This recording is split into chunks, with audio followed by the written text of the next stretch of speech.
Nossa aula de hoje, quinta aula, quinto tópico do nosso programa. Relação jurídica tributária, obrigações tributárias, sujeitos, os sujeitos dessa relação tributária, modalidades de responsabilidade, o crédito tributário, as causas que suspendem e as causas que extinguem o crédito tributário. Então, vamos lá. Quando nós começamos o curso, nós iniciamos falando da administração financeira do Estado, da arrecadação financeira, da receita, da despesa. Fomos para a competência ao poder de tributar, passamos pela conceituação de tributos, como que eles se classificam quanto à competência, falamos dos tributos federais, estaduais e municipais, e chegamos agora no ponto de onde essa relação jurídica se concretiza de forma a criar a obrigatoriedade do pagamento daquele tributo. E também enumeramos aí no nosso curso aquelas causas que podem extinguir e as causas que podem suspender a exigência daquele crédito tributário. Ok? Então, vamos lá para a aula e eu espero que todos gostem muito. Bora lá!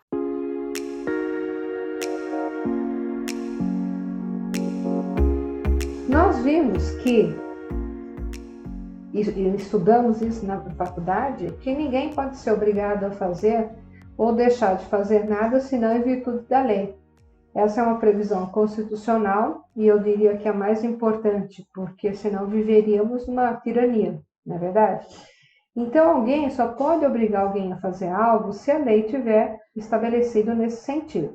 Por isso mesmo que o contribuinte só é obrigado a pagar um tributo se houver lei anterior, certo? Que obriga a essa finalidade.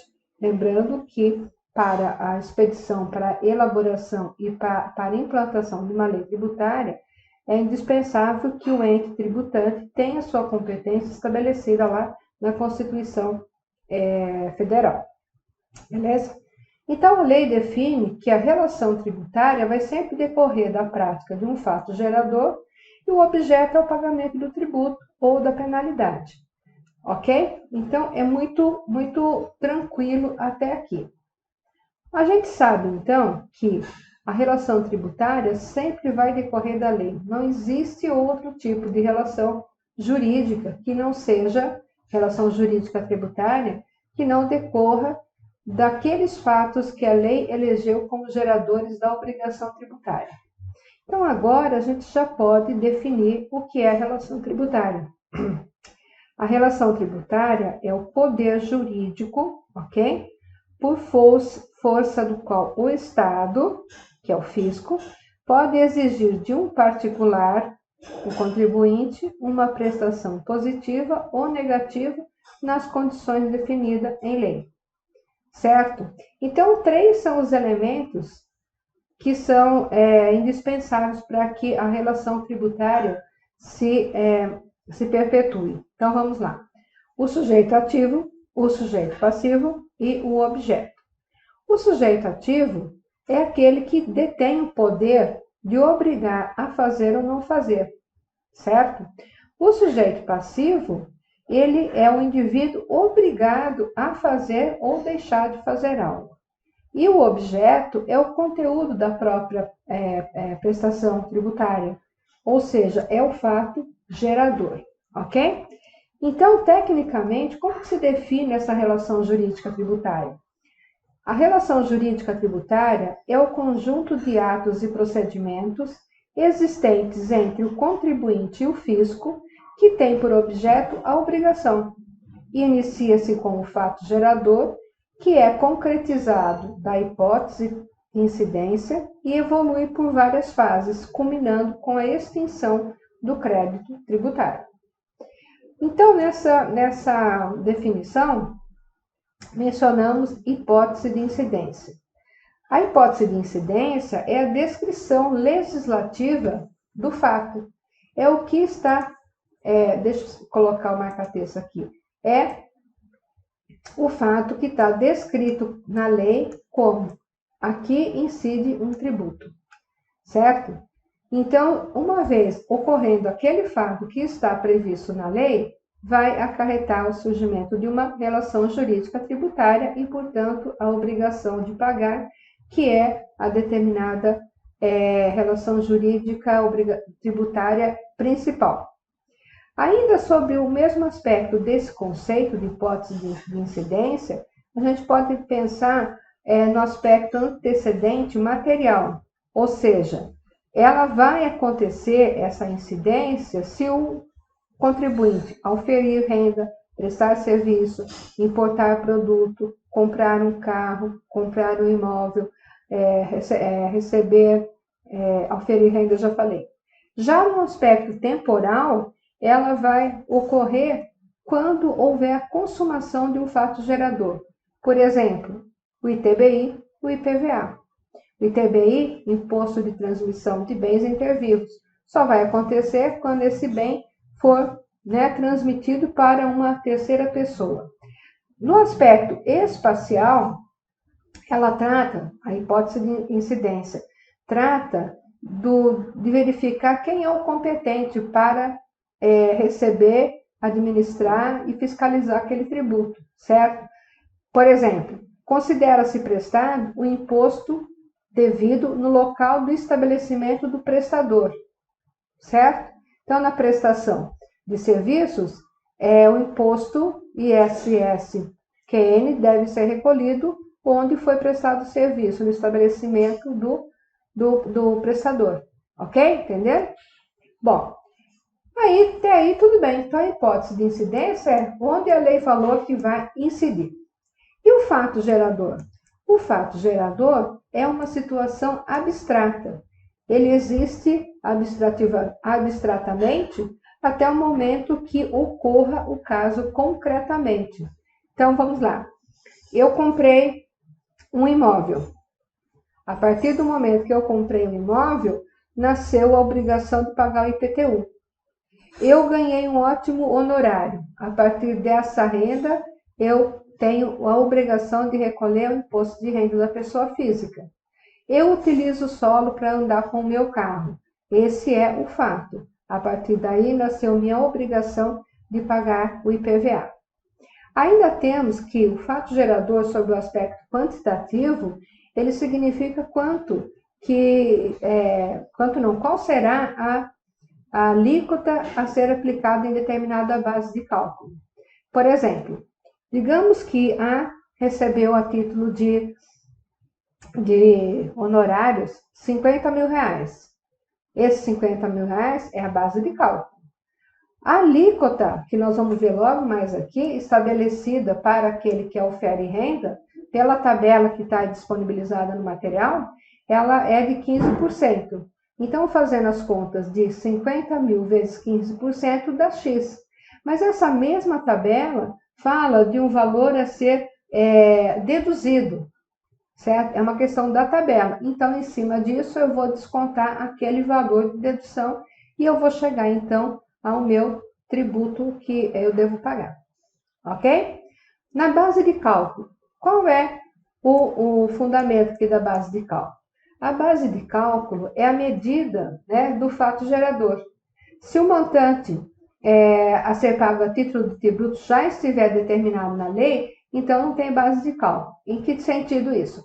Às vezes, a própria legislação estabelece que, nesse caso, ocorrendo esse fato, o tributo incidente é de R$10. Ponto. Já está fixado ali. Tá bom?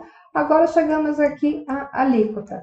A alíquota é o percentual aplicado sobre a base de cálculo. Então, vamos pegar um exemplo? Eu comprei um carro de 10 mil e o meu IPVA é de 7%. Portanto, 10 mil vezes 7%, e eu vou chegar onde? No valor do meu IPVA. Certo? Bom, quando a alíquota se aplica sobre um valor em moeda, denomina-se ad valorem.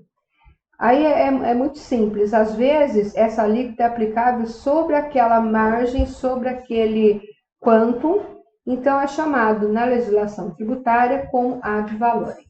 Nós já vimos isso anteriormente, por isso que eu estou passando meio rapidinho aqui.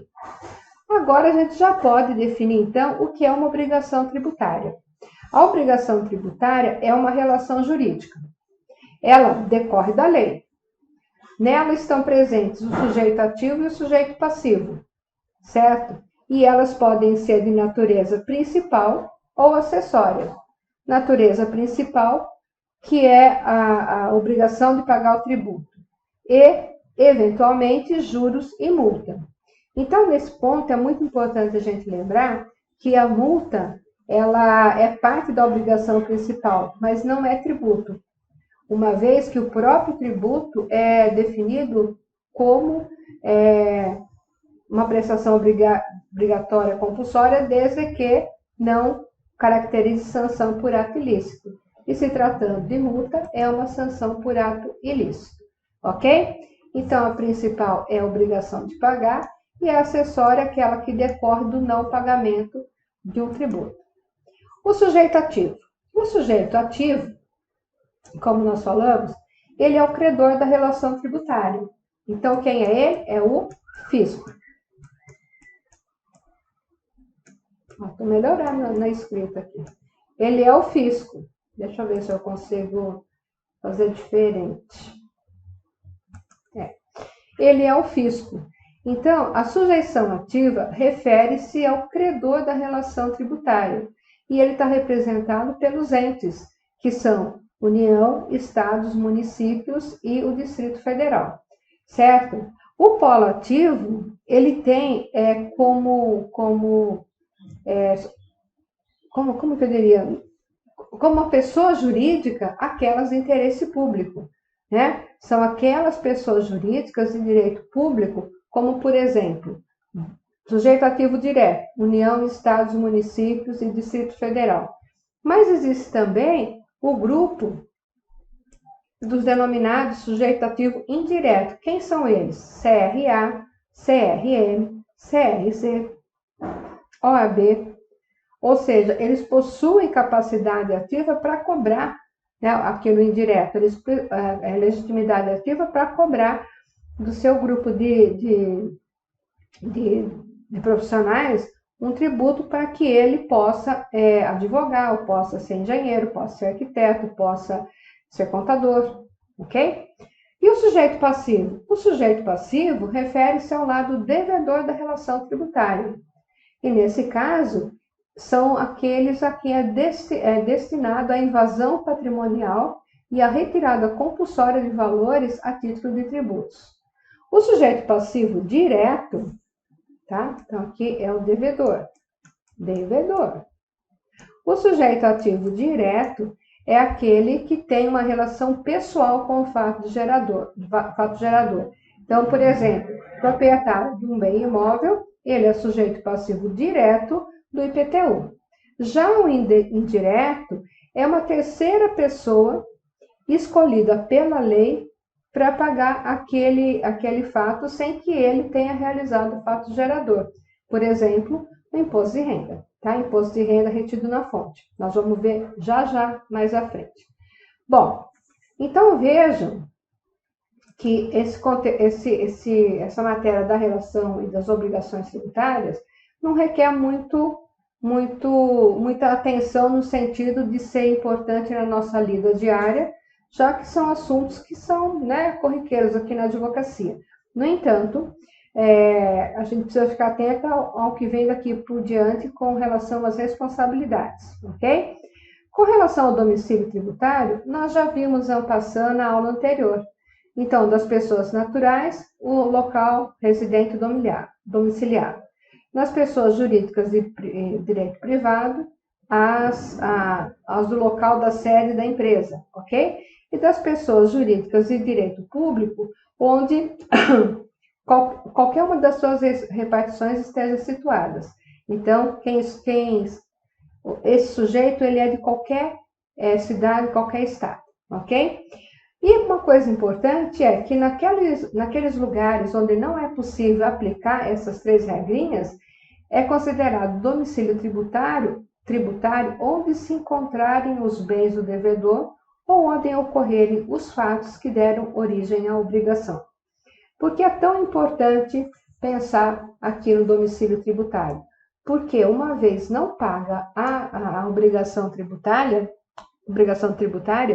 o que vai acontecer? O Estado com o seu poder, né, de sujeito ativo, ou seja, o fisco, ele vai para cima dessas empresas devedoras para ter o que lhe é de direito. Ok? Até aqui, belezinha? Eu sei que é muita coisa, mas é assim que funciona, né, meu bem? Pois bem, já que o fisco, né, pode ir para cima de qualquer devedor, vamos ver a questão da responsabilidade. Quando a gente fala de responsabilidade, nós estamos falando que se A não pagar, o B pagará, certo? É nesse sentido. Então, vamos lá. Primeira responsabilidade é por substituição. Nela, o indivíduo, o contribuinte, pratica o fato gerador, mas não é o sujeito passivo. A responsabilidade é de uma terceira pessoa.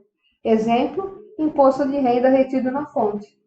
No imposto de renda retido na fonte, o empregador faz o recolhimento na folha do pagamento, retirando aquele valor do salário do trabalhador, e ao final do ano, até o dia 30 de novembro, manda informa, né, através de um formulário próprio, quais foram os valores que foram retidos na fonte a título do imposto de renda, ok? Até o dia 30 de abril ou de março do ano seguinte, portanto, respeitando o princípio da anterioridade, o trabalhador que é contribuinte, ele vai apresentar sua declaração de ajustes à Receita Federal e vai fazer uma compensação, uma conciliação do que ele deve e chegar ao final sabendo se ele tem a receber ou tem a pagar imposto de renda, ok? No imposto, desculpa, então aqui na substituição não tem segredo. Na substituição por transferência, já na responsabilidade por transferência, ocorre o fato gerador e em razões outras, um outro contribuinte recebe aquilo que foi transferido para ele. Que nós temos aqui, um exemplo, a sucessão causa-mortes. Então, A possuía um imóvel e pagava regularmente o IPTU. Ok. O A faleceu, deixando 3 herdeiros. Então, a responsabilidade agora passa para o seu espólio, que é o responsável tributário. Ok? Depois concluído o inventário, então, cada um dos herdeiros terá sua cota à parte e aí a situação será definitiva. Mas até o final do inventário, quem passa a ser o responsável tributário é o espólio. E aí fica a informação que na tramitação de um espólio, os bens que fazem parte do monte continuam a ter que pagar os tributos normalmente e agora em nome do espólio. Bom, e a responsabilidade tributária dos sucessores? Na sucessão, a gente tem algumas situações aqui que são importantes. A responsabilidade na modalidade, que é uma responsabilidade também por transferência, certo? Só que na modalidade sucessão. Então, o que a gente tem aqui? Por ato inter vivos. Então, A possui um imóvel e vendeu para B. B adquiriu esse imóvel e pagou o preço pedido por A. Ok. Se o B não foi diligente e verificou se havia tributos pendentes, ele puxou para si a responsabilidade do pagamento desses tributos, certo? Alguns cartórios, se não a maioria, já exigem uma certidão negativa da prefeitura com a negativa de pendência de débito de IPTU. Mas, no entanto, se ocorrer, o comprador que não foi diligente, ele traz para sua responsabilidade o IPTU devido, tá? Isso na sucessão inter vivos. Na sucessão causa-mortes, na responsabilidade dos sucessores, a gente tem duas situações. A primeira dela, o fato gerador ocorrido à época em que o de cujos ainda era vivo. Então, ele era vivo, morreu, ok? Nesse caso, o espólio é o responsável. Não tem problema nenhum, foi o que nós acabamos de ver. Na segunda situação, aconteceu após a abertura da sucessão, portanto, após a morte do do dono do imóvel. Estou usando o exemplo do imóvel, certo? Foi depois disso, mas antes de encerrar a partilha, antes da escritura da partilha. Nesse caso, os sucessores e o cônjuge são responsáveis nas medidas da força da herança. Ok? Então, quem contraiu, certo? Presta atenção. Se aberta a sucessão, o espólio comprou um imóvel, adquiriu um imóvel, quem assume a responsabilidade é a viúva ou o viúvo meio e os demais sucessores, os demais herdeiros, na medida da sua herança, certo? Esses casos são muito comuns na nossa lide diária, tá? Quem trabalha nessa área civil. Bom, e na sucessão societária? Aí, nesse caso, entra a figura da pessoa jurídica de direito privado. E ocorre quando há fusão, a transformação ou a incorporação de uma empresa em outra. Então, a responsabilidade dos tributos devidos até a data da incorporação, da fusão, da transformação, também são fusionadas, transformadas ou incorporadas. Na prática, como ocorre? Se duas empresas vão ser incorporadas, os advogados e os contadores já tratam de buscar certidões negativas de todos os cartórios de protesto, de feitos cíveis, feitos criminais, feitos federais, porque assim dá segurança jurídica àquela transação. No entanto, se isso não for tratado, a dívida acompanha o negócio. Bom, e a responsabilidade tributária solidária? Não coloquei aqui. A solidária. Tá aqui. A solidária, então, é outra situação. Ela vai resultar da culpa invigilando, nos casos da impossibilidade de exigir o cumprimento da obrigação principal. Então, responde solidariamente com esses atos em que intervieram pela omissão que foram responsáveis. Então, quais são esses casos? Por exemplo, os pais pelos filhos menores, os tutores e curadores, os administradores de bens de terceiros, o inventariante pelos tributos devidos ao espólio, o síndico e o comissário pelos tributos devidos pela massa. Apesar de estar escrito aqui massa falida ou concordatário, considere só a massa falida, tá? Os tabeliães, escrivães e demais serventuários pelos tributos devidos sobre os atos praticados, por aí vai. Ok? Muito bem. Então, vejo que esses 5 tópicos que nós falamos, 4 tópicos que nós falamos, eles são 4 nichos de trabalho muito interessantes para o profissional advogado. Procurem fazer um estudo mais aprofundado nesse segmento de responsabilidade, tá? Bom, chegamos agora a uma situação que é muito interessante e também um nicho muito, muito, muito importante, que é a elisão fiscal e a evasão fiscal. A elisão fiscal significa o planejamento tributário. A evasão é a sonegação, ok? A elisão é uma forma legal, é um planejamento. A evasão, ela é ilegal, é crime, ok? Então, por que eu falei que é muito importante? A elisão é a mesma coisa que o planejamento. O planejamento tributário nada mais é do que fazer uma governança, digamos assim, de todos os tributos que aquela pessoa física ou aquela empresa tem que pagar. E distribuir de tal forma, dentro de um cronograma, que, vou colocar um exemplo. Eu, empresa, tenho que pagar meu INSS em 30 de março. 30/3. Mas eu pagarei sem multa se eu pagar até dia 15/4. Ok? O que seria um planejamento aqui? Eu sei que eu tenho que pagar, ok? Então, eu vou pagar dia 15/4. Ok, eu estou infringindo, eu vou estar provocando uma obrigação acessória? Não, eu simplesmente estou usando de uma benesse da lei para me planejar e ganhar 15 dias aqui de respiro no meu montante do INSS. Isso é um planejamento tributário. Claro que eu dei um exemplo muito simples, só para vocês terem uma ideia. Ocorre que, cada vez mais, as empresas estão contratando profissionais do direito para fazer seu planejamento tributário em parceria com o contador, certo? E ocorre que não são mais as grandes empresas que fazem o planejamento. A elisão fiscal, ela é utilizada por grandes empresas desde sempre, mas os pequenos lojistas, os pequenos empresários, eles agora já procuram profissionais para fazer o planejamento, certo? Então, e aqui vou dar mais uma dica. Você é profissional do direito, você disponibiliza o teu trabalho como para fazer o planejamento tributário. Faz parceria com um ou dois colegas que têm escritório de contabilidade e vocês podem fazer grandes contratos, né? E obter aí uma boa remuneração dentro da legalidade, da legitimidade e da ética profissional. Bom, até aqui não tem problema nenhum, né?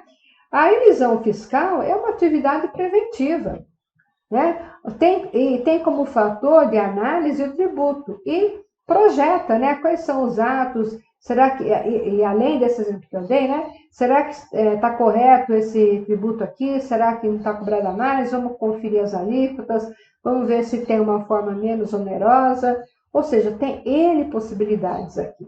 Tem colegas que deixaram todas as demais áreas do direito para se dedicar ao direito tributário no planejamento, tá bom? Bom, até aí a gente não tem problema, né? O planejamento é dentro da lisura do processo. Mas e a evasão fiscal? A evasão fiscal é a ação dolosa, aquela omissão dolosa para impedir, retardar ou enrolar para não promover que a autoridade fazendária tenha conhecimento. Então, por exemplo, vou dar alguns exemplos de sonegação.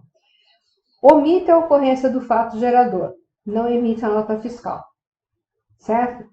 Omite as condições do contribuinte suscetíveis à obrigação, ok?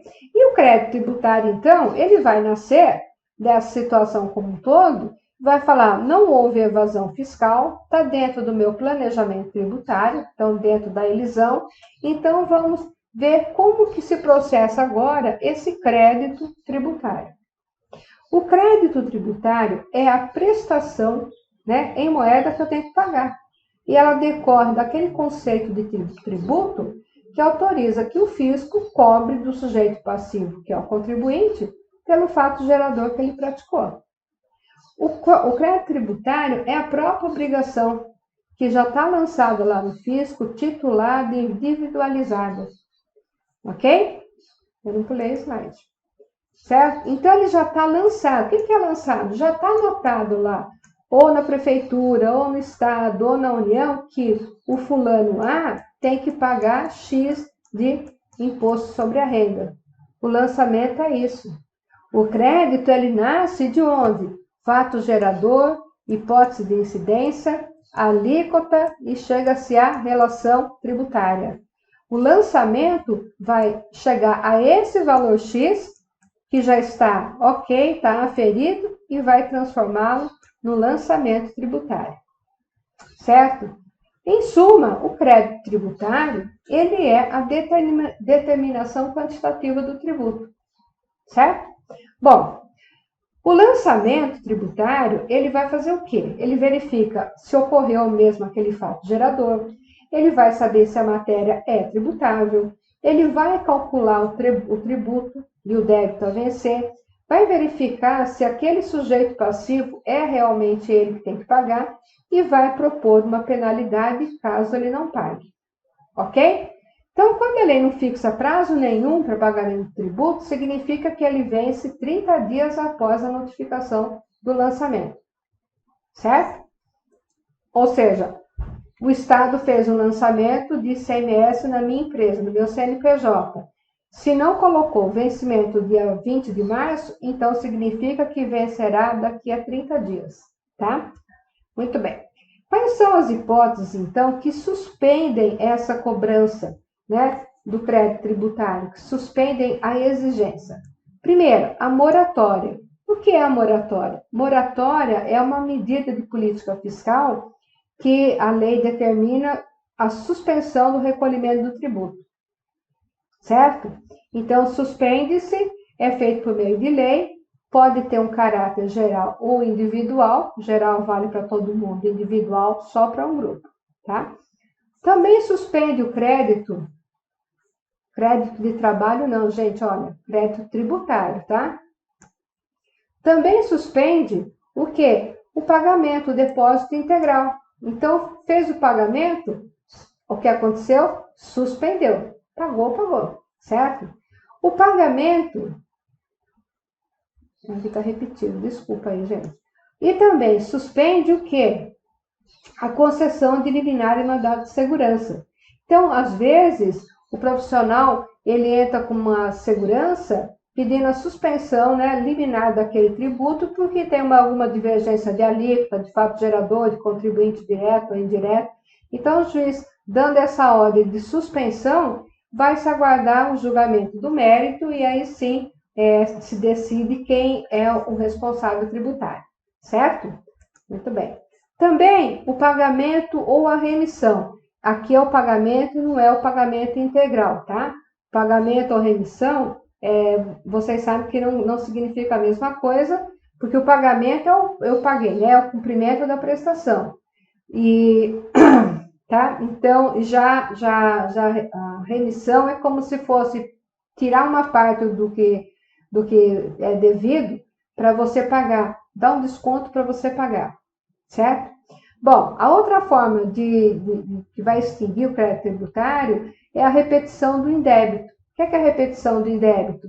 Se por acaso aquele tributo foi pago e foi pago em duplicado, ou foi pago com alguma divergência de valor a mais, pode ocorrer então ocorrer a repetição do indébito e nesse caso o valor será a fazenda, né, não vai, como que eu vou explicar? A fazenda vai devolver aquilo ou fazer um crédito para que lá no próximo recolhimento o contribuinte tenha condições de utilizar. E esse prazo para se repetir esse indébito é de 5 anos. Então, a partir do momento que caracterizou o crédito tributário e eu, contador, ou eu, advogado, verifiquei que não procede, que é uma divergência, eu tenho 5 anos para alegar a repetição do indébito, tá? A consignação em pagamento. A consignação de pagamento é um procedimento muito simples para nós advogados, e aqui não é diferente, né? Se eu discordar, eu posso fazer a consignação, consignar um valor. Eu, quando faço consignação, eu já deposito direto, não espero o juiz autorizar o depósito, assim eu já pulo uma fase, e uma vez consignado, a apuração, etc., vai ficar mais simples mais à frente, tá? Bom, a remissão. A remissão é uma medida de política fiscal, certo? É bem parecida com a moratória e ela concede o perdão ao débito tributário, certo? Por meio de uma lei. Então, a remissão considera-se que todos os devedores daquele determinado tributo, a partir daquela data, estão isentos, tá? E aqui, novamente, né, sempre mediante legislação. A compensação. A compensação vai ocorrer no encontro de contas do fisco e do contribuinte. Então, fisco e contribuinte se conciliam as contas e essa compensação legal só pode ocorrer se for autorizada pela lei. Tá ok?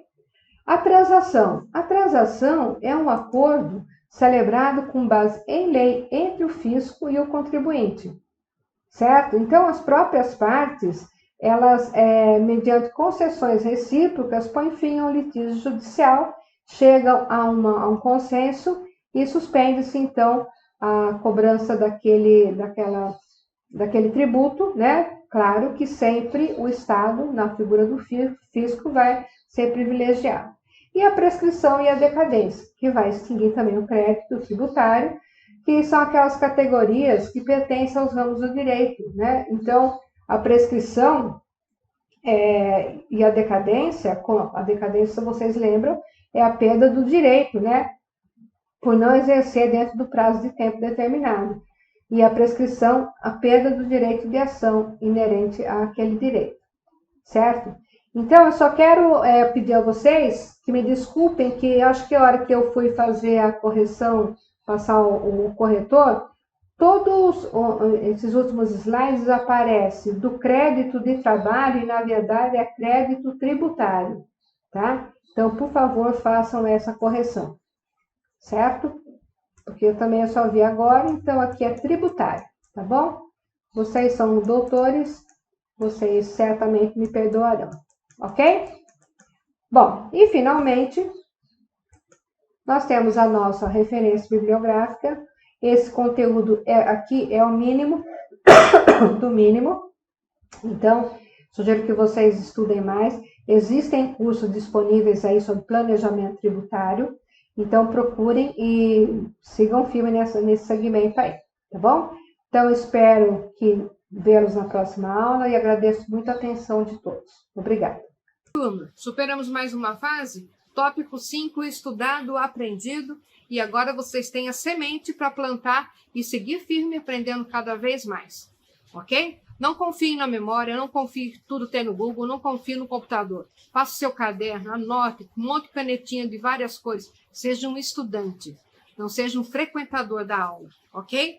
Vão na minha, porque eu já estudei muito, eu já fui lá para o pós-doutorado, então eu sei como é importante escrever, anotar, ler e estudar. Você não é mais um, você é o cara. Então, pensa no que eu estou falando. Pois bem, então, considerando isso, a gente concluiu e encerrou a última aula, tratando das modalidades da responsabilidade tributária e das causas de extinção. Então, agora você pode até mesmo começar a pensar em trabalhar nesse segmento, ok? Muito bom, vamos para a aula 6 e a aula derradeira.